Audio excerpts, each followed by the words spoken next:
अरे ओम शांति। आज बाबा देखो 18 तारीख में 18 जून 2025 में बाबा ने क्या कहा है, मैं आपको शॉर्ट में मुझे सुना रहा हूँ। क्या मीठी लाइन में क्या कहा है, मीठे बच्चे, यह है रुद्र ज्ञान यज्ञ, रुद्र भगवान ने रचा है, इससे तुम अपना सब कुछ स्वाहा करो, क्योंकि अब घर वापस घर जाना है। तो सब कुछ स्वाहा का मतलब ये है कि अपने जो भी हमारे पाप कर्म जो भी हैं, बुराइयां जो भी हैं, ईर्षा द्वेष जो भी है, उसको क्या करना है, स्वाहा। जैसे कि यज्ञ में आप हवन सामग्री को क्या करते हो, स्वाहा कर देते हो, उससे तुम्हें कोई मतलब नहीं रहता। ऐसे ही हमारे पुराने स्वभाव संस्कारों का तुम्हें क्या करना है, स्वाहा। हमें फिर दोबारा अपने अंदर उनको लाना नहीं है। आज प्रश्न में बाबा ने क्या कहा है कि संगम युग पर कौन सा वंडरफुल खेल चलता है। तो बाबा ने उत्तर में दिया है कि भगवान के रचे हुए यज्ञ में ही असुरों के विघ्न पड़ते हैं। क्योंकि आज गांव में आप लोग सेवाएं करती हो, बाबा की मुरली क्लास करती हो, बहुत सारी बातें होती हैं, वो तुम्हारे मन बुद्धि को क्या करती है, डिस्टर्ब करती हैं। तो वो असुरों के विघ्न है वो।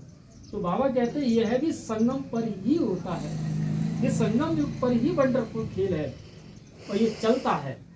ऐसा यज्ञ फिर सारे कल्प में नहीं रचा जाता। ये है राजस्व अश्वमेध यज्ञ, स्वराज्य को पाने के लिए इसमें ही विघ्न पड़ते हैं। देखिए ये राजस्व अश्वमेध यज्ञ का मतलब है स्वराज्य। हम स्वयं अपने ही कर्मेंद्रियों को, हम अपने ही तन मन के पुरुषार्थ से, हम अपने ही मन वचन की पवित्रता से सत्युग में जाकर के क्या बनते हैं, राज्याधिकारी बनेंगे। क्योंकि आप देखते हैं आपसे कुछ सालों पहले राजाओं का राज्य था, तो राजा भी देवी देवताओं की पूजा पाठ करते थे।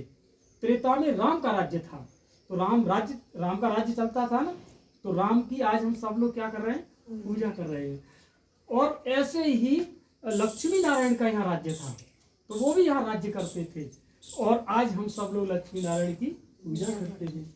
आज वही बाबा हम बच्चों को बताने आया है कि बड़ा वंडरफुल खेल है कि अभी तुम राजस्व अश्वमेध यज्ञ जो चल रहा है, ये तुम्हें स्वयं अपने ही स्वराज्य को बनाने के लिए, अपने पुरुषार्थ को तैयार करने के लिए बाबा ने तुम्हें क्या दिया है, बहुत संगम युग पर सुंदर मौका दिया है और सुहाने पल दिए हैं आपको। तो ये था आपका प्रश्न उत्तर था। आज आपके बाबा ने कहा है कि धारणा के लिए मुख्य सार क्या दिया है। उससे पहले बाबा ने कहा है, मीठे मीठे सिकी लगे बच्चों प्रति माता पिता बाप दादा का याद प्यार और गुड मॉर्निंग, और रूहानी बाप की रूहानी बच्चों को नमस्ते बोली है। तो हम सभी बच्चे भी भगवान को क्या बोल रहे हैं कि हम सभी बच्चों की माता पिता को याद प्यार, गुड मॉर्निंग और नमस्ते नमस्ते नमस्ते। शुक्रिया बाबा, शुक्रिया। और आज बाबा ने क्या कहा है, धारणा में सच्ची कमाई करके तुम्हें 21 जन्मों की तकदीर बनानी है। शरीर पर कोई भरोसा नहीं है, इसीलिए जरा भी चांस नहीं गंवाना है। आप बहुत सुंदर समय पर बैठे मिले, भगवान खुश हुआ है। दूसरा पॉइंट है, नष्टो मोहा बनकर अपना सब कुछ इस रुद्र यज्ञ में स्वाहा करना है।